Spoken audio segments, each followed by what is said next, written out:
各位街坊睇住啦，小朋友想食馬拉糕，千祈唔好出街買啦。衛生條件睇唔到，加啲咩添加劑又唔知道，食咗都唔放心啊！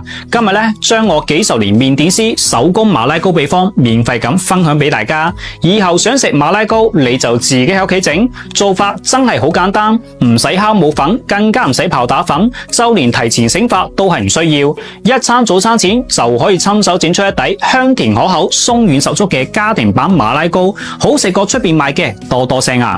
大家好，我係唔講得嘅老表嚟講先。雖然冇做過5星級茶樓嘅麵點師，但係自己嘅點心鋪已經開咗30幾年，一直到依家，每日嘅生意都忙到踢晒腳。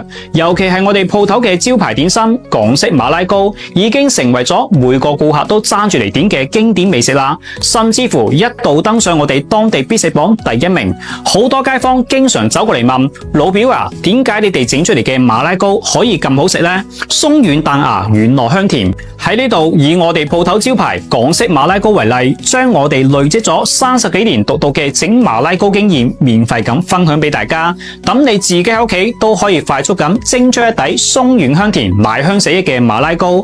記得幫手點個免費嘅小紅心，支持一下細佬，祝大家每日都好似開籠仔一樣咁開心啊！首先2殼紅糖加入100克溫水，攪拌化開之後打入6隻初中不要嘅蛋，想要整出嚟嘅馬拉糕鬆軟香甜、Q Q 彈彈。關鍵係加入3包呢個秘製馬拉糕預拌粉，佢係港式點心大師根據黃金比例精心調配而成，出邊好多酒樓茶樓都喺度用緊佢。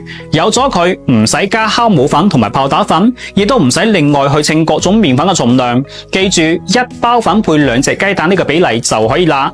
跟住繼續攪拌，直到冇晒顆粒之後，封上保鮮膜，發到2倍咁大，加翻1殼本地現榨花生油，再次攪拌均勻，然後盤底掃油，倒入麵糊，記得要燉一燉個盤，將啲空氣排晒出嚟。水滾落鑊，大火蒸佢半個鐘，色澤金黃、口感軟糯嘅馬拉糕就搞掂啦。攤凍之後切成細件，鬆軟香甜、Q 彈好入口嘅馬拉糕，我7個女都爭住嚟食啊！呢款馬拉糕預拌粉，大家可以喺附近超市睇睇有冇得賣。